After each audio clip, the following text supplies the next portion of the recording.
Hola, ¿qué tal? Bueno, luego de varios problemas técnicos, vamos a seguir con la clase que quedó pendiente de historia del mundo árabe. Lo que vamos a ver es desde el profeta Mahoma, eh, cuando este ya es no solo mensajero, sino su nombre de estado a partir de la ciudad de Medina, mientras voy a ir compartiendo pantalla. eh, y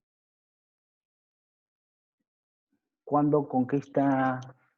Vamos a ver las luchas que se establecen entre Medina y la Meca, la conquista de la Meca, la expansión del Islam, la sucesión de Mahoma, los califatos y el primer califato omeya y el califato abbasí, hasta la llegada de los mongoles y algunas cuestiones generales de los inicios del Imperio Otomano. Vamos a arrancar lo más rápido posible y sintético, cuestión que no es mi característica, ya lo habrán notado.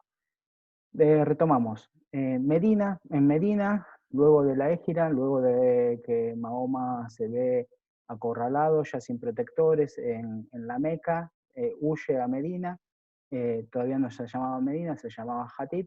Medina significa la ciudad, y eso fue a ser justamente porque en la ciudad de Mahoma eh, es donde se va a establecer ya este vínculo, no solo de relación entre Dios y su profeta, como difusor de una nueva cosmovisión de la vida, el paraíso, la muerte, lo sobrenatural, etcétera, sino directamente como un legislador sobre las relaciones humanas y políticas que se van a establecer entre la comunidad, las otras comunidades, la comunidad de fieles musulmanas, las otras comunidades religiosas y las tribus, y a la vez se va a adoptar una legislación interna para el gobierno y el comportamiento de la propia comunidad islámica.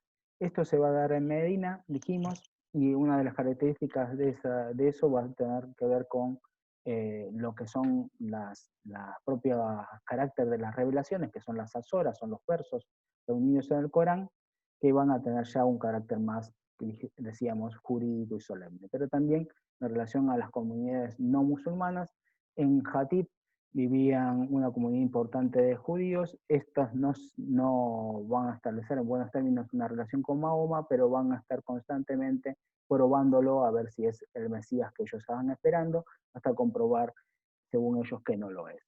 En función de esto, Mahoma va a establecer una relación de reciprocidad con parte de esa comunidad, pero con otra parte de la comunidad la va a expulsar. Esto va a tener una relación directa y una consecuencia directa con el lugar que tiene eh, Jerusalén para la religión, ¿no? Porque va a seguir siendo un lugar muy importante, como ya vamos a ver, con la mezquita de la Roca en Jerusalén, eh, pero también va a cambiar el orden de importancia. Jerusalén no va a ser el lugar más importante del Islam, sino va a quedar en tercer lugar. Luego de la Meca, Medina, recién va a venir Jerusalén. Es en función de eso que cambia la dirección la, del rezo, ya no es para Jerusalén, sino mirando a la Meca. Una cuestión importante es que justamente esta situación con los judíos se va a manifestar con el resto de las comunidades, también con los cristianos. ¿Sí? En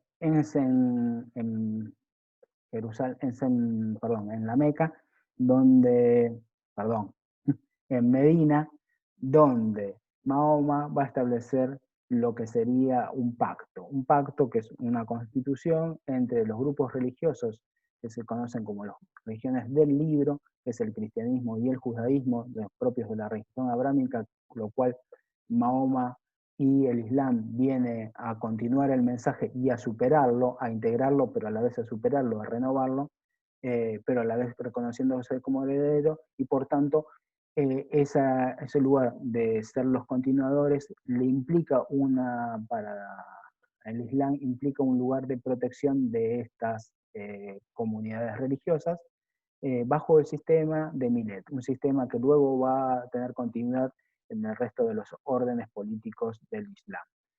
El sistema de Milet es un sistema que permite a judíos y cristianos mantener su autonomía, mantener su legislación, mantener sus formas de educación, mantener sus instituciones, etc.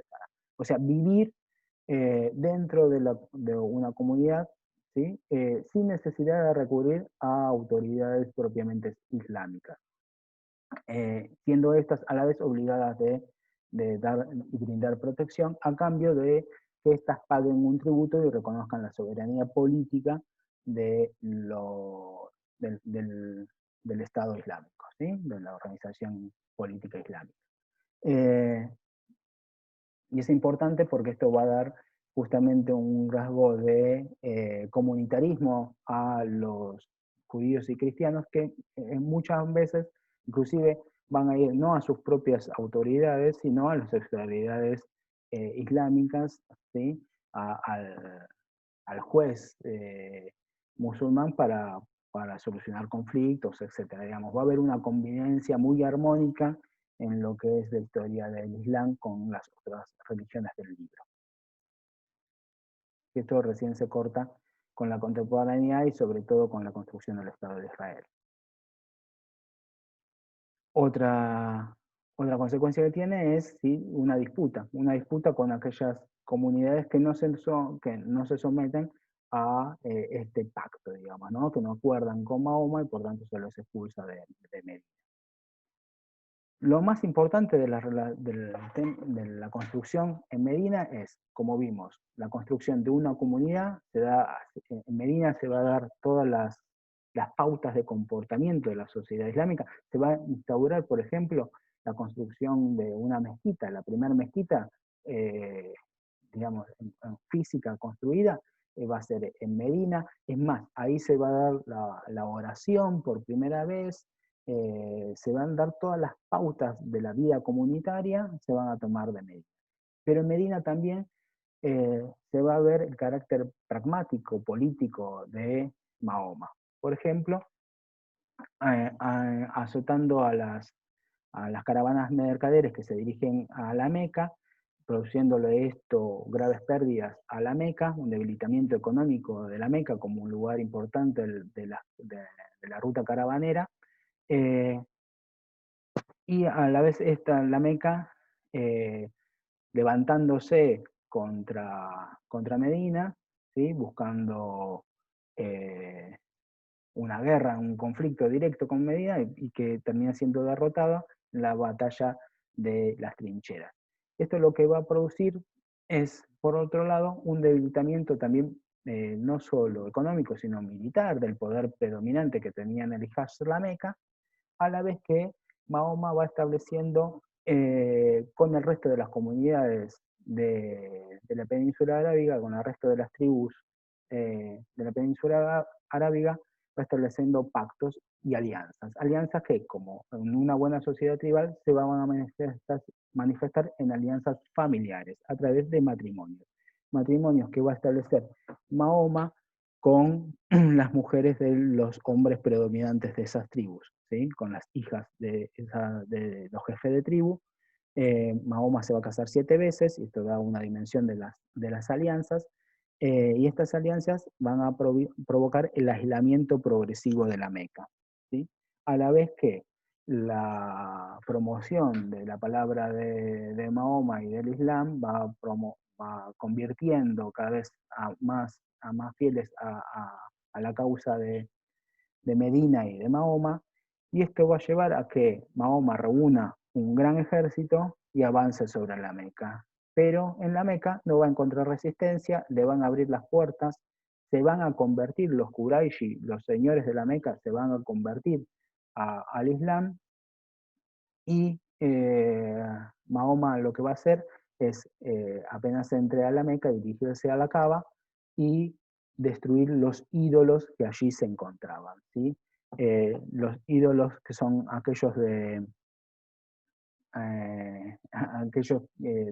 los rituales paganos, digamos, que tenían las tribus de la Meca y de del resto de la península arábica que se encontraban ahí adentro son destruidos, y ahora sí se construye la Kaaba y se entiende la Kaaba como el lugar de culto a un solo Dios, que es Alá, ¿sí? Y de peregrinación obligada para todos los musulmanes de acuerdo al quinto pilar, ¿no? Lo que vemos allí es una imagen, ¿sí?, de años anteriores de la peregrinación que se hace todos los años en el mes de Ramadán. Estamos en este momento en el mes de Ramadán, en el Eid Ramadán, y esto significaba que 2,5 millones, 3,5 millones de personas, o incluso más a veces, con consecuencias a veces trágicas de acumulación de personas en cuanto a avalanchas, pero que era una fiesta para todos los musulmanes que lograban ir,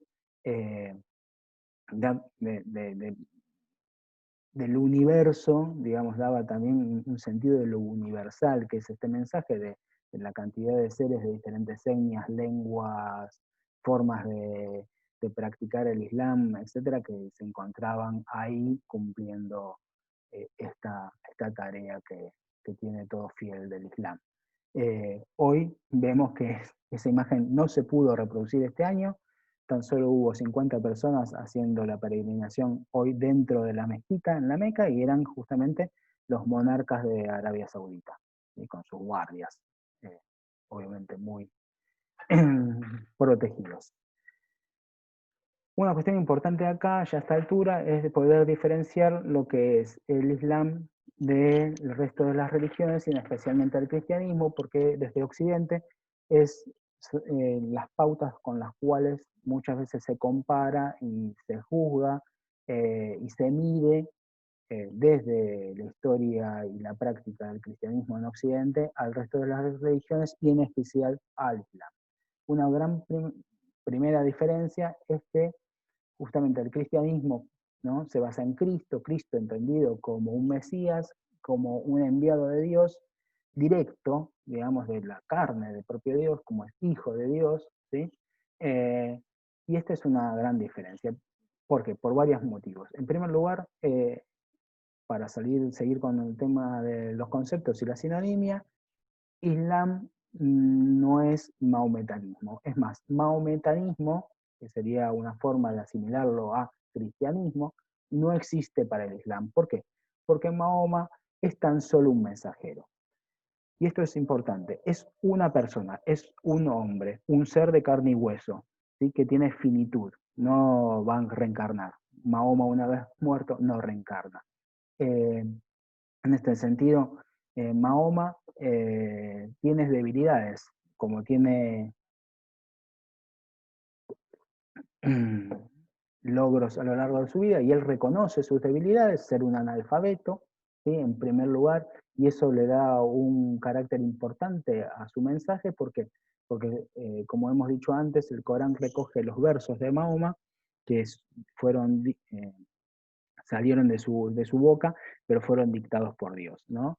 Y esto le da un carácter de inverosimilitud, imposibilidad de que puedan ser esos versos escritos, ¿no?, por un analfabeto, por un pastor, ¿no? Como dice Pedro Brigger, es un pastor, pero es un pastor no solo de ovejas, sino también va a ser un pastor de almas. En ese sentido, nunca va, Mahoma dice, nunca voy a dejar de ser un pastor. También esto le da un carácter de humildad, en el sentido también parecido al de Jesús, obviamente, que es en el sentido de ser solo un carpintero, en el sentido de ser un don nadie, ¿sí?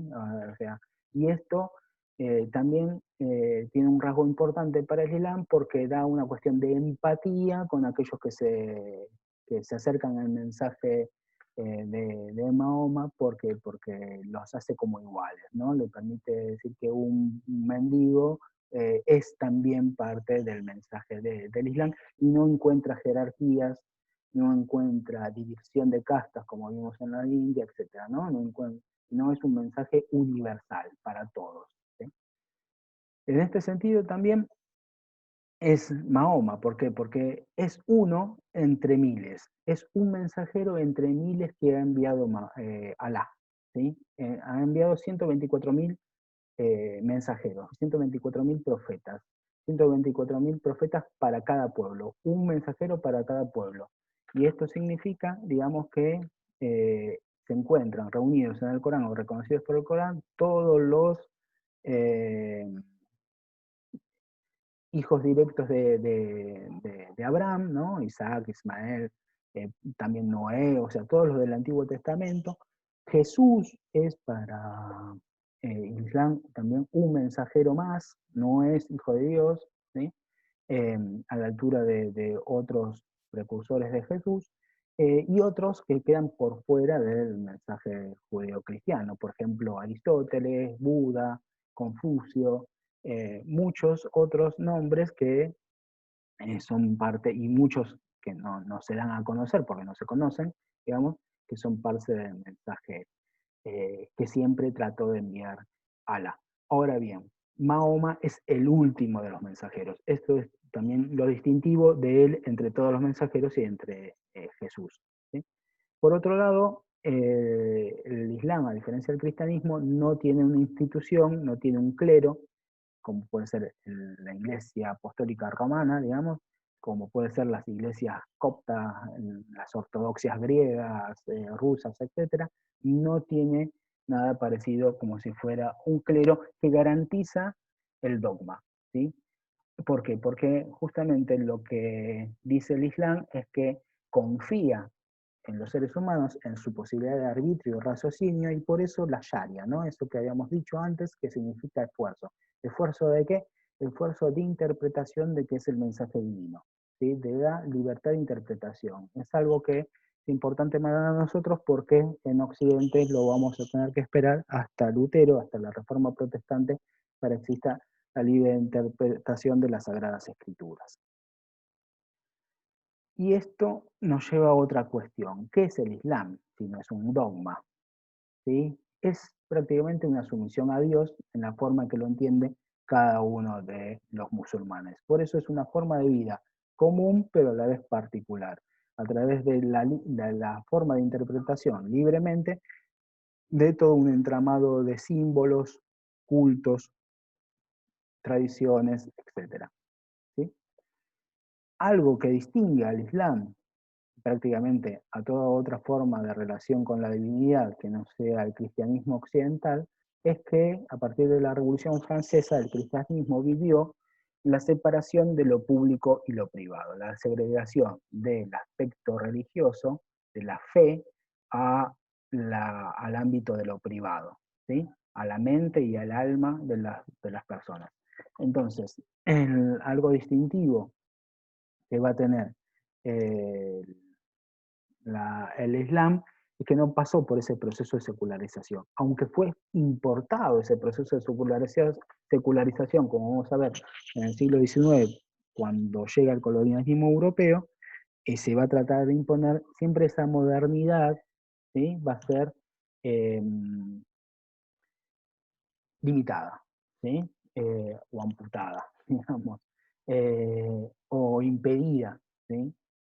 Por la propia visión y construcción de Occidente, pero también por una forma de vida que no reconoce esta cuestión de, bueno, soy tan solo los domingos a la mañana en misa o en las Pascuas me comporto como cristiano, mientras el resto del día y del año no. Digamos, no, esto es una práctica las 24 horas del día. Vayamos al proceso de qué pasa luego de la muerte de Mahoma. Como dijimos, Mahoma no tiene herederos, ¿sí? ¿Por qué? Porque no va a tener hijos varones, pero a la vez no reconoce un heredero. ¿En qué sentido? En el sentido de que eh, él es tan solo un hombre, lidera una comunidad, pero como un hombre reconocido por los demás, ¿sí? No porque él es capaz de heredar y hacer heredable un derecho. ¿Sí? Acá no le va a dar nadie un derecho, salvo que él fue elegido por Dios. Entonces, su hijo, si hubiera tenido, tampoco hubiera sido elegido por Dios, quién sabe, ¿no? Pero en sí, lo importante acá es que a la muerte de Mahoma se abre dos cuestiones. Uno, se corta el diálogo con Dios. ¿sí? Se corta el diálogo con la divinidad. No hay más no hay más mensaje divino. Pero ¿eso quiere decir que Dios murió? No, Dios sigue presente, no es algo eterno, imperecedero. Lo que pereció es el cuerpo de Mahoma y por tanto la posibilidad de tener un vínculo que conecte a la comunidad de fieles con Dios. Y a la vez el lugar político que había asumido Mahoma, ¿sí? El lugar de ser árbitro en la disputa de intereses dentro de la comunidad. ¿Y eso lo va a ocupar quién? Lo va a ocupar el lugar del califa. El califa significa justamente el guiado, el que guía a la comunidad. Y esto van a ser el lugar que van a ocupar los primeros 4 califas, ¿sí? Que como dijimos es Abu Bakr, Umar, Usman y Ali. Estos 4 califas son los califas que se llaman bien guiados, aquellos califas que están junto con Mahoma, se los reconoce como la cumbre, lo mejor que pudo haber pasado, es el momento de grandeza del Islam. ¿Sí? Ahí cuando los fieles vivían como si fuera el paraíso en la tierra, ¿no?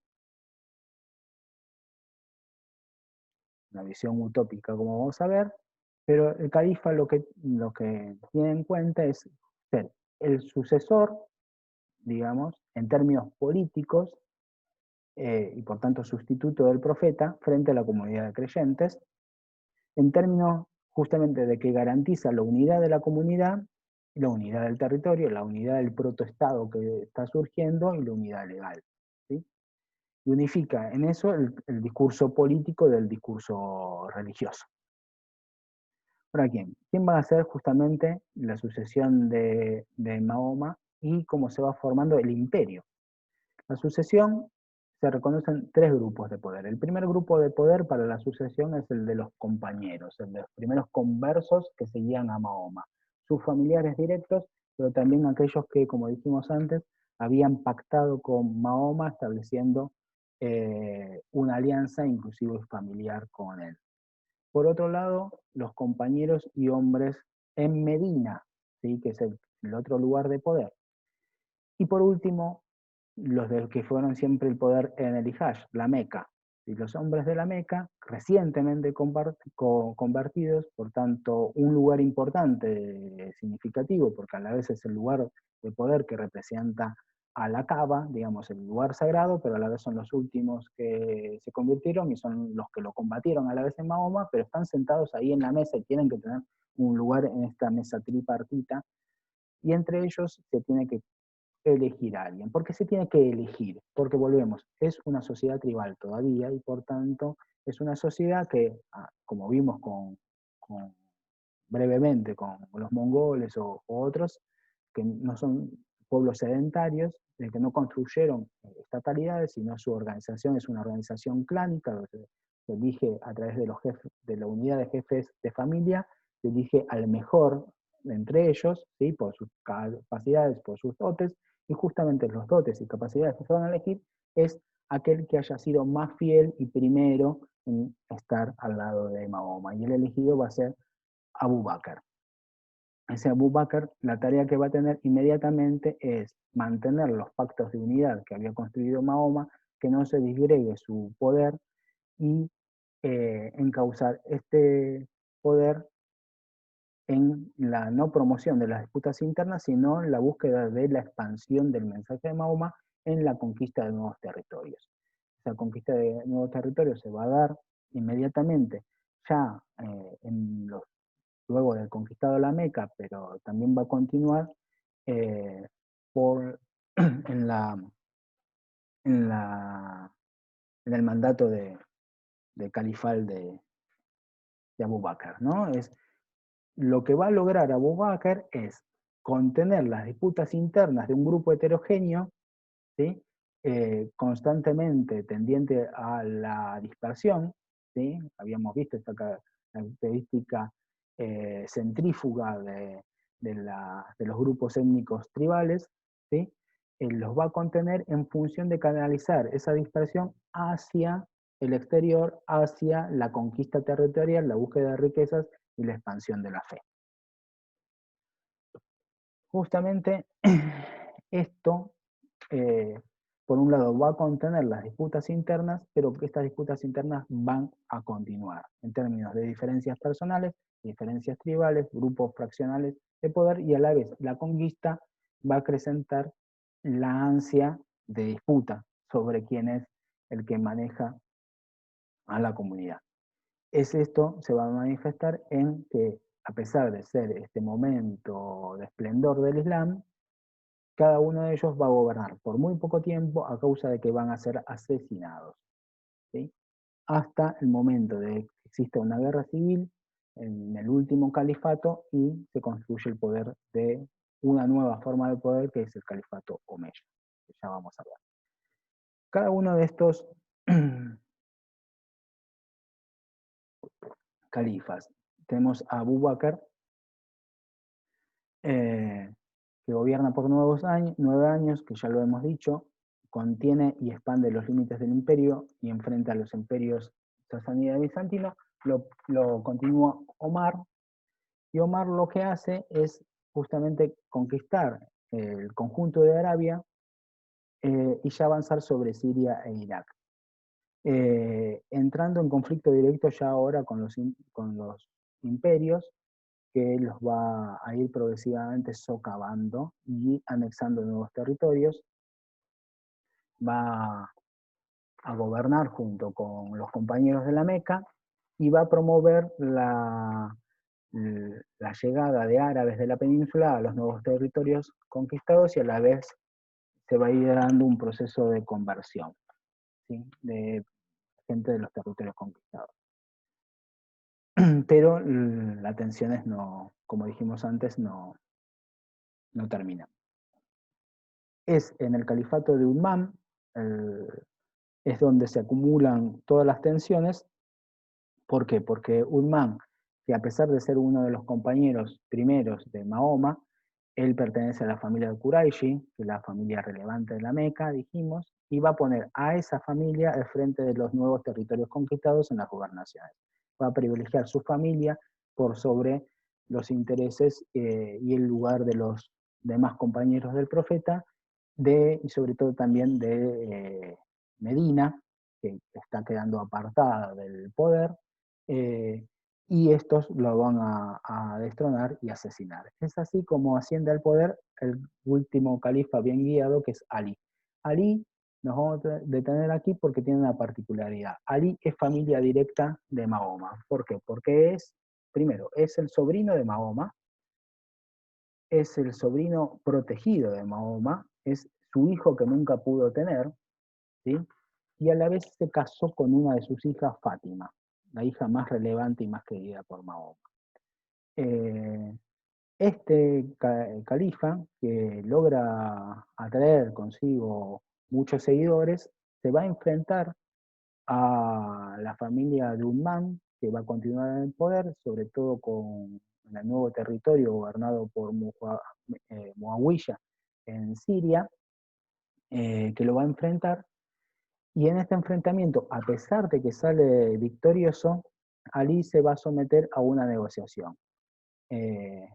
Esta negociación es desconocida por los seguidores propios de Ali, que lo van a terminar asesinando, ¿sí? Este asesinato de Ali lo que va a llevar es a que haya un vacío de poder que va a ser ocupado por justamente Muawiyah, el gobernador de Siria, que va a ser el primer Omeya, el primer califa Omeya, que ya vamos a ver. Pero antes queremos resaltar esta figura de Ali, ¿sí?, y lo que deja su asesinato, porque produce la primera ruptura en el Islam. El Islam acá se parte en dos, un carácter político de esta división, queremos resaltarlo, porque es una división sobre el carácter sucesorio de quién debería estar al frente de la comunidad. Los chiitas van a plantar, chiita significa partidario de Ali, que son Ali y sus descendientes, que por tanto serían descendientes familiares de Mahoma, los que tendrían que continuar con el califato, son los verdaderos gobernantes frente a la comunidad, son los imanes, ¿no?, que es la idea de sucesor frente a la comunidad de la UMA, Y estos, justamente dentro de ellos, de este imanato, el ayatollah. El ayatollah sería la figura de este líder supremo. Y el shiismo, acá lo que tenemos es una división que luego va a tener agregado de otros condimentos más de carácter sobre el dogma, pero que son mínimos, digamos. La división entre la Shia y la Sunna es que la Sunna dice que cualquiera puede gobernar mientras justamente sea ortodoxo, mientras que cumpla el mandato coránico y la Sunna, mientras se guíe por esa doctrina, y la Shia dice que no, los que tienen que gobernar son los imanes, los sucesores de Ali. ¿Sí? En este caso, esta es una imagen que puede estar en cualquier comedor, cocina o living de una casa en Irán, que reúne a los 12 imanes, ¿sí? En este caso justamente los iranios son duodecimanos, acá tenemos los nombres de cada uno, las características o emblemas de cada uno, y el último que queremos resaltar, el duodécimo, ¿sí? Que es Al-Mahdi, que ya tiene una imagen mesiánica de él, que es el imán oculto. Es aquel que se retiró de la tierra, está, dice, en la cara oculta de la luna o en otro lugar, esperando para llegar como un Mesías a restablecer la justicia divina en la tierra, ¿no? Ese es un principio también diferencial del shiismo con respecto al sunismo. Dentro del shiismo es de aclarar, y eso está en el texto del Le Monde Diplomatique, hay diferentes corrientes, unos reconocen después de Hassan y Hussein 12 descendientes de Ali, otros conciben más y así sucesivamente, pero los duodecimanos son mayoría dentro del shiismo, que es una corriente, repetimos, minoritaria dentro del Islam, pero es importante porque en Medio Oriente, en lo que era Persia, digamos, y hoy es la República Islámica de Irán, son mayoría. Es de resaltar que esta división entre sunitas y chiitas, como la división política, la disputa política durante el califato, no representan más que luchas por el poder, luchas por la herencia, luchas por el liderazgo, pero que para poderse llevar adelante necesitan revestirse de un carácter de legitimidad que solo puede dar el discurso religioso. ¿Sí?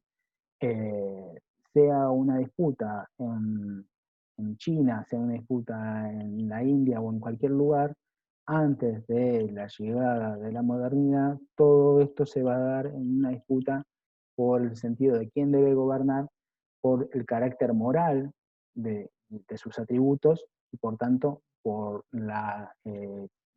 cuánto es fiel al mensaje divino o cumple con las normas morales dentro de la comunidad o no. O sea, en el carácter de China será el mandato del cielo, aquí es si es heredero de Mahoma o no, ¿no? Y por tanto se da determinados atributos para dirigir la comunidad de fieles y a otros no lo da. El shiismo, como herencia, va a ser importante porque va a mantenerse como una corriente de pensamiento, pero también de acción, de doctrina opuesta a los poderes existentes y perseguida. Hoy en día es una disputa geopolítica directamente entre el representante más ortodoxo, inclusive ultraortodoxo y peligroso del Islam, que es Arabia Saudita, y el otro poder que surge a partir de la Revolución Islámica de 1979, como vamos a ver, que es la República Islámica de Irán. Llegando y hablando de conflictos, justamente es necesario hablar de la yihad, del concepto de yihad. Yihad en Occidente muchas veces se ha interpretado tan solo como justamente como guerra santa, o se comprende a través de imágenes que no hacen más que promover la idea de sinonimia entre terror e islam, entre terrorismo, coche bomba, atentado suicida, etcétera, e islam, ¿no? Esto que puede ser chiste y a la vez causa pavor, digamos, en Occidente, es una imagen construida y que la palabra yihad la tiene como centro, ¿no? Como representando como guerra santa. ¿Qué significa yihad realmente en el Islam? Significa esfuerzo. El esfuerzo, como dijimos, por la interpretación del mensaje divino, el esfuerzo por seguir ese mensaje divino, el esfuerzo que hace cada musulmán internamente, en forma individual, cada día, de musulmán, musulmana, para llegar adelante esa forma de interpretar el Islam. Después hay otra, que es el Islam externa, la yihad externa, la yihad menor, que es la de expandir el Islam y defender el Islam, ¿no? Obviamente se utilizó para todo lenguaje político contemporáneo. Entonces, ¿cómo es que el Islam logra expandir sus territorios de una tierra totalmente infértil, desértica y mínimamente poblada como es el Hijaz y la península arábiga hasta conquistar todo el Mediterráneo oriental y expandirse aún más? En primer lugar, porque justamente las periferias de esa península arábiga estaban gobernadas por imperios en retroceso, interno y externamente estaban colapsando, a la vez porque los árabes no eran una fuerza tribal, sino una fuerza organizada que tenían a la vez una capacidad militar que ya había sido puesta en funciones a la lucha al servicio como mercenarios de los otros imperios, o inclusive probado en la lucha interna, ¿no? Cuando fue la lucha entre la Meca y Medina. Pero también tenían dos ventajas. Una, la ventaja militar que le daba la nueva arma del camello, que le permitía hacer largas campañas de largo tiempo y largas extensiones, y a la vez la ventaja de la fe que mueve montañas, en realidad la fe como búsqueda también de expandirla, pero también de conquistar, ¿no?, nuevas tierras y nuevos territorios y nuevas riquezas. Y las poblaciones conquistadas, que mucha oposición no pusieron, una porque veían que los árabes venían a traer paz, digamos, a garantizar un dominio que antes estaba en disputa entre unos y otros, y ahora había un tercero que podía resolver esas disputas internas, como a la vez ese tercero venía a sobreponerse sobre las condiciones y las jerarquías locales sin tocarlas, manteniéndolas, ¿no? Manteniendo las funciones tanto de los funcionarios locales como vimos con el sistema de Milek de las jerarquías y autonomías religiosas. Por tanto, todo seguía igual, nada más que dándole tributo ahora a otro poder, ¿sí? Y a la vez porque en las zonas que primeramente fueron conquistadas, Siria e Irak, ya existía población árabe.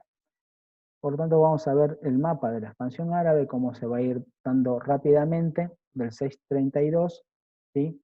Ya se va abarcando inmediatamente para esos años. El sur de la península arábiga se extiende hacia los contornos de la península arábiga, contornos que eran más poblados que el mismo centro de la península arábiga, ¿no? Yemen con su civilización y Etiopía, Omán, para luego ir hacia Siria e Irak y emprender sendas campañas, que ya en la mitad del siglo VII tenemos al Islam expandiéndose por lo que es todo, cruzando la península de Sinaí y el Nilo, y expandiéndose sobre el norte de África, como llegando a todo el corredor sirio-palestinense, a toda la cuenca del Éufrates y el Tigris, y a todos los dominios, inclusive llegando de Sasanía, inclusive llegando hasta el Jorazán y el Indo.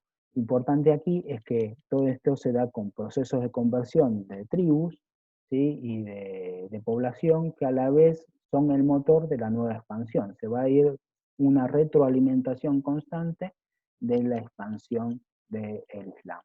Esa expansión que va a continuar durante el siglo posterior, que va a abarcar ya ahora todo el conjunto del norte, de la costa norte de África, ¿sí? Inclusive cruzando desde esta a la península ibérica, abarcándola casi en su totalidad, salvo los irredentos de Vasconia, y hasta el intento de cruzar los Pirineos y chocar con los francos, ¿no? Varios intentos se hacen contra Constantinopla y el Imperio Bizantino, que va a resistir y luego que recién va a caer, como vamos a ver, con el avance de otros musulmanes, ya no árabes, que son los otomanos. Pero el Imperio sasánida cae por completo en tan solo un siglo. ¿Sí?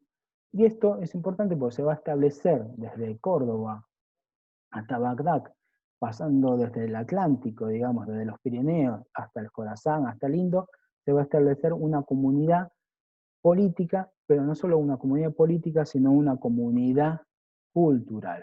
¿Sí? Lo que tenemos acá es, va a haber una sola religión, ¿sí? Que una todo este espacio social, que todavía no es enteramente árabe, ya vamos a ver que se va arabizando, pero es un proceso que se va haciendo más lento que la propia conversión al Islam. ¿Sí? Que va incorporando a la vez nuevos lugares de culto, como va a ser, por ejemplo, eh, la, la mezquita de, de Jerusalén, digamos, de la explanada de la mezquita, y en ella la cúpula de la roca, o la tumba de Abraham en Israel, pero también va a ir construyendo nuevos lugares de peregrinaje, por ejemplo, de la tumba de Ali en Basora, etc., ¿no? La tumba de Hussein, o sea, de la corriente chiita, pero muchas otras. Va a ir adoptando también los lugares de culto propios de la religión cristiana y la religión islámica. Y se va a construir acá lo que sería el Dar al-Islam, la morada del Islam, donde se va a dar una construcción de una nueva religión con la construcción de un nuevo imperio. ¿Sí?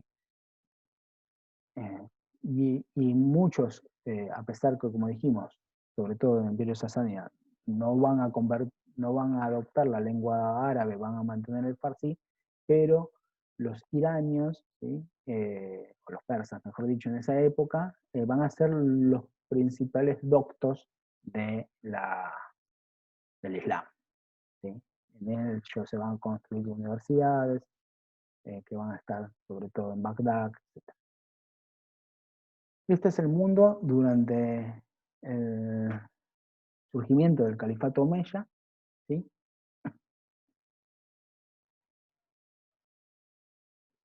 Vemos que es un mundo que tiene a este poder que está surgiendo en el centro y con una gigantesca extensión, ¿sí? De dominios.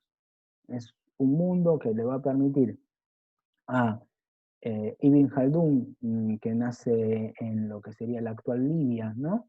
Recorrer todo el norte de África, ponerse al servicio de diferentes poderes locales que existen, conocer ese mundo, inclusive recorrerlo, porque de este mundo, al estar en el centro, por él pasan todas las rutas comerciales. Y todas las rutas comerciales, ¿sí? De este a oeste, de oeste a este, tienen que pasar por el mundo árabe. ¿Sí? El mundo árabe va a ser el que va a guiar las caravanas que van a llegar hasta el gran imperio chino, ¿sí? Y que va a guiar los barcos de las especies, y estas son las que va a recorrer Ibn Khaldun y ponerse al servicio, ¿sí? Con sus conocimientos, de construir un relato vívido, muy vívido, de toda esta cultura, ¿sí? Islámica compartida en esta gigantesca región. Los omeyas. ¿Quiénes son los omeyas? Los omeyas van a gobernar el mundo árabe e islámico por 89 años. ¿Sí? Van a tener 14 califas entre ellos. Los omeyas, si recuerdan la placa que vimos al principio de la familia Quraishi, es parte del grupo, ¿sí? De esa pirámide, del grupo, es una rama familiar dentro de los Quraishi. ¿Sí? y por tanto es procedente de la Meca. Pero lo que significa el surgimiento del poder de los omeyas es el declive de la Meca y de Medina como lugar y centro del poder en el Islam. Lo que vemos es que el Islam, ¿sí?, el centro de poder del Islam se va a desplazar al norte, y el norte es el corredor sirio-palestinense, y van a construir una nueva capital que es Damasco, que es la capital de Siria hasta el día de hoy, ¿no?, a pesar de que está semidestruida por la guerra contra el Estado Islámico. eh, es uno de los lugares más antiguos y emblemáticos del Islam. eh, es el nuevo centro de poder de los omeyas. Es una ciudad que se construye de cero, con un territorio alrededor que le da posibilidad de cultivos y de vida, que logra ahí el ejército de los omeyas asentarse, y es en ese campamento que va a surgir la ciudad, como va a surgir el Cairo, por ejemplo. O sea, durante la expansión del Islam van a surgir nuevas ciudades. El Islam va a ser una cultura de ciudades. Es muy importante esto, ya vamos a profundizar. Con el asentamiento de Damasco le permite justamente tener más control sobre las rutas de comercio, ¿sí?, del Mediterráneo Oriental, y a la vez va a establecer el califato omeya una administración en árabe, y eso va a facilitar, a la vez acuñando moneda en árabe, con el símbolo tan solo de Alá, digamos, escrito en árabe, va a facilitar la conversión también de la lengua administrativa, la lengua burocrática del nuevo Estado que va surgiendo, y la lengua del comercio va a pasar a ser el árabe, ¿no? Y esto facilita la arabización. La forma de gobierno, a la vez, de los omeyas va a ser una forma de gobierno asentada sobre los dominios conquistados y las formas de gobierno conquistadas de los dominios que ellos habían conquistado. Lo que quiero decir es que, así como los mongoles cuando toman China terminan chinizándose, y no los chinos mongolizándose, bueno, los árabes cuando toman estos nuevos territorios de Siria, Irak, Egipto y más adelante lo del mundo persa, lo que terminan haciendo es adoptando las formas de vida, ¿sí?, y haciendo una mixtura con la cultura propiamente tribal y de la península que traen, pero adoptando sobre todo las formas de cultura y formas de gobierno ya existentes en la región. Pero con una distinción: terminan justamente con la fuerza de la religión imponiendo su lengua, no obligando a que hablen árabe, sino que termina adoptándose como la lengua oficial, ¿sí?, la lengua común en la población. Eh,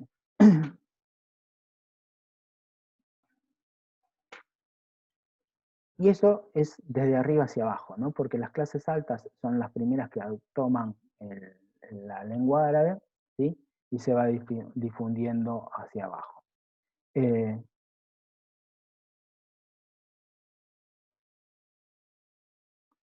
Una forma también de manifestar el nuevo poder va a ser la construcción de edificios monumentales, como son las mezquitas, ¿no? La mezquita es un lugar central para las plegarias, que va a ser una nueva forma, no solo arquitectónica, sino una forma de vivir en comunidad.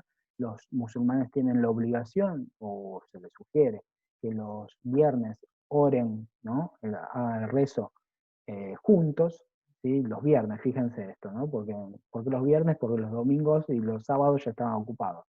Entonces, llegaron y bueno, ¿qué día fin de semana nos toca? Bueno, el viernes, ¿no? Y el cuerpo lo sabe.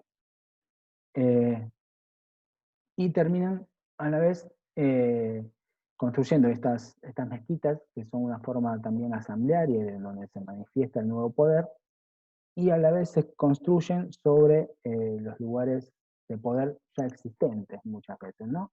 No destruyendo, no destruyen justamente nada, ninguna iglesia. Es más, el que cuando Uthman conquista Jerusalén, la llave de Jerusalén se la quieren entregar a Uthman de manos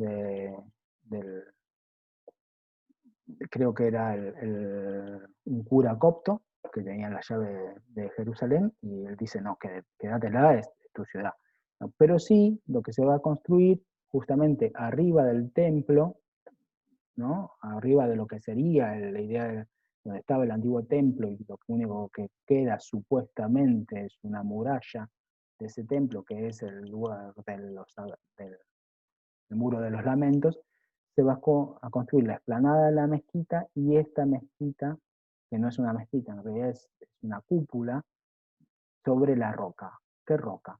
La roca donde supuestamente Abraham intentó, por órdenes de Yahvé, asesinar a su hijo Isaac. ¿Sí?